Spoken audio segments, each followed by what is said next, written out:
Sir ఇప్పుడు Dhoni batting చూసుకుంటే sir starting match నుంచి ధోని లెగ్ పెయిన్తో ఆడుతున్నాడంట ఫ్యాన్స్ కోసం ముఖ్యంగా. ధోని వచ్చే ఇయర్ ఆడే అవకాశం ఉందా ఐపీఎల్ 2025? ఇంకే ప్లేయర్ గురించి అయినా అడుగు, నేను చెప్తాను నేను. కానీ ధోని గురించి అనేటువంటిది అంటే most unpredictable character Dhoni. Australia series స్మూత్గా నడుస్తోంది. సిరీస్ మధ్యలో నేను కెప్టెన్స్ నుంచి తప్పుకుంటున్నాను అని విరాట్ కోహ్లీని కెప్టెన్గా అనౌన్స్ చేశాడు. ఎవరైనా ఎక్స్పెక్ట్ చేశారా? చేయలేదు. సడన్గా నేను ఇంటర్నేషనల్ క్రికెట్ నుంచి రిటైర్ అయిపోతున్నా అన్నాడు. ఏది ఐపీఎల్ ఇంకా 2 రోజుల్లో మొదలవుతుంది అనగా నేను అసలు ఒక ఐపీఎల్ ఒకటే ఆడతాను, ఇంటర్నేషనల్ క్రికెట్ నుంచి రిటైర్ అయిపోతున్నాను అన్నాడు. ఎవరైనా ఎక్స్పెక్ట్ చేశారా? లేదు సార్, అసలు. A couple of years back నేను సిఎస్కే క్యాప్టెన్గా ఉండట్లేదు, జడేజా కెప్టెన్ అన్నాడు. ఎవరైనా ఎక్స్పెక్ట్ చేశారా? చేయలేదు. ఈ ఏడాది బిగినింగ్లో నేను కాదు క్యాప్టెన్ని, రుతురాజ్ గైక్వాడ్ క్యాప్టెన్స్ మీటింగ్కి వెళ్ళేంత దాకా కూడా, ఐపీఎల్ క్యాప్టెన్స్ మీటింగ్కి వెళ్ళేంత దాకా కూడా ధోనినే క్యాప్టెన్ అనుకున్నారు. కానీ నేను కాదు అని రుతురాజ్ గైక్వాడ్ని పంపించాడు క్యాప్టెన్స్ మీటింగ్కి. ఎవరన్నా అనుకున్నారా? అనుకోలేదు. సో కాబట్టి ఇలాగా ధోని తీసుకునేటువంటి నిర్ణయాలు ఎప్పుడూ కూడా ఊహకు అందనటువంటివే. ఎందుకంటే అతని నిర్ణయం అతనంతటా అతను ఎప్పుడు మీడియాని అట్రాక్ట్ చేయాలని చూడడు. బట్ ధోని తీసుకునేటువంటి నిర్ణయాలు బై డిఫాల్ట్ మీడియాని అట్రాక్ట్ చేస్తూ ఉంటాయి. అందుకనే మిగిలినటువంటి ప్లేయర్ల గురించి ఎక్కువ మనం మాట్లాడకపోయినా కానీ ధోని గురించి ప్రత్యేకంగా ఎందుకు మాట్లాడుకుంటాము, ధోనికి ఒక స్పెషల్ ఫ్యాన్ బేస్ ఎందుకుంది, ఇప్పటికీ ఎండార్స్మెంట్స్లో ఎక్కువ సంపాదిస్తున్నటువంటిది ధోనిని అవడానికి కారణం ఏంటి, వీటన్నిటిని కనుక తీసుకుంటే ధోని యొక్క ఆ సహసిద్ధమైనటువంటి నేచర్. సో ధోని ఎప్పుడు ఏ నిర్ణయం తీసుకున్నా కానీ తరుణ్ ఆశ్చర్యకరంగానే ఉంటుంది. Even 2007 world cup first ever T20 world కప్ని గుర్తు చేసుకుంటే కనుక అసలు ధోని క్యాప్టెన్గా ఉంటాడనేటువంటిది ఎవరు ఊహించలేదు. సరే okay, all of sudden Dhoni పేరు, ఎందుకంటే యువరాజ్ సింగ్, గంభీర్ లాంటి ఆటగాళ్ళు ఉన్నా కూడా ధోనిని క్యాప్టెన్ చేయడమే ఒక వండర్.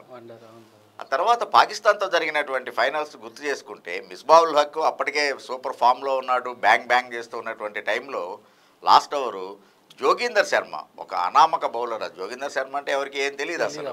సో లాస్ట్ ఓవర్ని అంటే హర్భజన్ సింగ్ ఇంకా ఓవర్ ఉంది, ఎక్స్పీరియన్స్డ్, గుర్తుపెట్టుకోవాల్సినటువంటిది. సో ఎక్స్పీరియన్స్డ్ బౌలర్లకి కోటా ఉన్నా కూడా కాదని all of sudden out of the blue Joginder శర్మని తీసుకొచ్చి బౌలింగ్ చేయించడం ఏంటి. సహజంగానే స్లాగ్ ఓవర్స్ లాస్ట్ ఓవర్ అనేటప్పటికి ఎవరైనా కానీ బౌండరీని సేవ్ చేయడం కోసం అంత బౌండరీల దగ్గర పెడతారు ఫీల్డర్లని. ధోని ఫైన్ లెగ్ తీసేసి షార్ట్ ఫైన్ లెగ్ సర్కిల్ లోపల నిలబెట్టాడు శ్రీశాంత్ని. సరే రివర్స్ స్వీప్కి వెళ్ళటం, క్యాచ్ అవ్వటం, అదంతా హిస్టరీ మనకి తెలిసినటువంటిది. మనం కప్పు గెలవటం, ఫస్ట్ ఎవర్ కప్పు.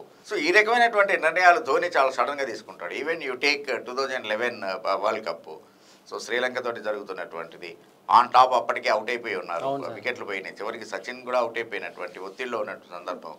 అప్పటికే 2011 world cup player of the series almost Yuvraj అనేటువంటి టాక్ ఉన్నటువంటిది, ఫుల్ ఫామ్లో ఉన్నటువంటి యువరాజ్ సింగ్ని కాదని తను ఆఫ్ ది ఆర్డర్ ప్రమోషన్ తీసుకొని తనకి తను బ్యాటింగ్ వచ్చాడు. ఒకవేళ అది మిస్ఫైర్ అయితే క్యాప్టెన్నే తిడతారు, సక్సెస్ అయితే సరే అది వేరే విషయం. అంటే పొగడ్త వచ్చినా నింద వచ్చినా కూడా భరించడానికి, రిసీవ్ చేసుకునేందుకు, పాజిటివ్ నోట్లో రిసీవ్ చేసుకునేందుకు రెడీగా ఉండేటువంటి అరుదైన ఆటగాడు ధోని. అందుకనే ధోనిని అంత ఇదిగా ప్రేక్షకులు గుర్తుపెట్టుకుంటారు, అభిమానిస్తారు. ఏదో మ్యాచ్ గెలిచిపోతే కనుక నా గొప్పతనం, ఓడిపోతే కనుక వాళ్ళ చేతకాంతనం, వాళ్ళు సరిగా ఆడలేదు కాబట్టి నేను ఓడిపోయాను అనేటువంటి స్టేట్మెంట్లు ఎప్పుడు ఇవ్వడు ధోని, గమనిస్తే. సో అందుకనే ధోని గ్రేట్ అయ్యాడు.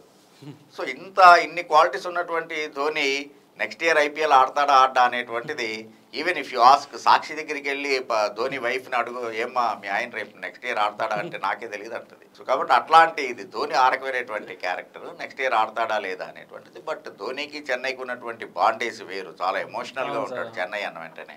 సో ఇప్పుడున్నటువంటిది ఈవెన్ 42 ఇయర్స్ అన్నట్టు ఏం కనబడట్లేదు, ఎందుకంటే చాలా యంగ్గా ఉంటున్నాడు. ఆ తర్వాత ఆ సిక్స్లు కొట్టడం కానీ, హార్దిక్ పాండ్యా కొట్టినటువంటి ఆ సిక్స్లు అయితే కనుక అమేజింగ్. ఆ ఫామ్లో ఉన్నటువంటి ఆటగాడు నెంబర్ 1.